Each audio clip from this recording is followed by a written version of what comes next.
Hello students, आज हम चौथी कक्षा का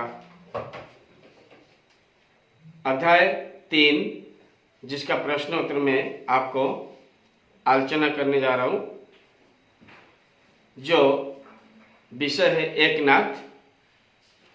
तो एकनाथ का पहला नंबर जो है, पहला नंबर का प्रश्न ये है, क्या आग को आग से बुझाया जा सकता है? फिर से प्रश्न, क्या आग को आग से बुझाया जा सकता है? उत्तर है नहीं, आग को आग से बुझाया नहीं जा सकता है। फिर से, नहीं, आग को आग से बुझाया नहीं जा सकता। प्रश्न ख, क्या क्रोध से क्रोध को शांत किया जा सकता है? क्रोध को क्रोध से शांत किया जा सकता है। फिर से, क्या क्रोध से क्रोध को शांत किया जा सकता है? उत्तर है नहीं, क्रोध से क्रोध को शांत नहीं किया जा सकता। नहीं, क्रोध से क्रोध को शांत नहीं किया जा सकता है। प्रश्न ग, संत एकनाथ किस प्रदेश के रहने वाले थे?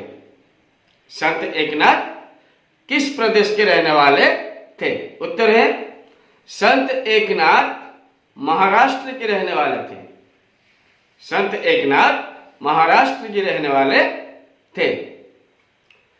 प्रश्न घ, एकनाथ प्रातःकाल नहाने के लिए कहाँ जाते थे? एकनाथ प्रातःकाल नहाने के लिए कहाँ जाते थे? उत्तर है, एकनाथ प्रातःकाल नहाने के लिए गोदावरी नदी में जाते थे। फिर से, एकनाथ प्रातःकाल नहाने के लिए गोदावरी नदी में जाते थे। फिर प्रश्न 5, एकनाथ को एक दिन 108 बार स्नान क्यों करना पड़ा? एकनाथ को एक दिन 108 बार स्नान क्यों करना पड़ा? उत्तर है, एकनाथ को एक दिन 108 बार स्नान करना पड़ा क्योंकि एक दुष्ट आदमी ने एकनाथ पर 108 बार थूका था। फिर से, एकनाथ को एक दिन 108 बार स्नान करना पड़ा क्योंकि एक दुष्ट आदमी ने एकनाथ पर 108 बार थूका था। फिर प्रश्न 4, दुष्ट व्यक्ति एकनाथ के चरणों पर क्यों गिर पड़ा? दुष्ट व्यक्ति एकनाथ के चरणों पर क्यों गिर पड़ा? उत्तर है, दुष्ट व्यक्ति ने एकनाथ के चरण पर, दुष्ट आदमी ने एकनाथ पर 108 बार थूका था, फिर भी एकनाथ उन्हें कुछ नहीं कहा।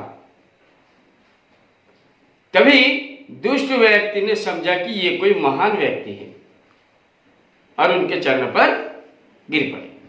फिर से, दुष्ट व्यक्ति ने एकनाथ पर 108 बार थूका था, फिर भी एकनाथ उन्हें कुछ नहीं कहा। तभी दुष्ट व्यक्ति ने समझा कि ये कोई महान व्यक्ति है और उनके चरणों पर गिर पड़े। प्रश्न 6, संत एकनाथ ने पठान को क्या कहा? संत एकनाथ ने पठान को क्या कहा? उत्तर है, संत एकनाथ ने पठान को यह कहा कि भाई, तुम क्यों क्षमा मांग रहे हो? तुमने कुछ भी बुरा नहीं किया, तुमने तो हम पर उपकार किया, क्योंकि तुम्हारे कारण मुझे गोदावरी जैसी पवित्र नदी में 108 बार नहाने का अवसर मिला। फिर से संत एकनाथ ने पठान को यह कहा कि भाई तुम क्यों क्षमा मांग रहे हो? तुमने कुछ भी बुरा नहीं किया, तुमने तो हम पर उपकार किया, क्योंकि तुम्हारे कारण मुझे गोदावरी जैसी पवित्र नदी में 108 बार नहाने का अवसर मिला। फिर आया देखो प्रश्न 2। प्रश्न 2 का जो प्रश्न पहला प्रश्न है, यानी कि पहला प्रश्न का वह है दुष्ट व्यक्ति के थूकने पर यदि एकनाथ भी उस पर थूक देते तो क्या होता? फिर से, दुष्ट व्यक्ति के थूकने पर यदि एकनाथ भी उस पर थूक देते तो क्या होता?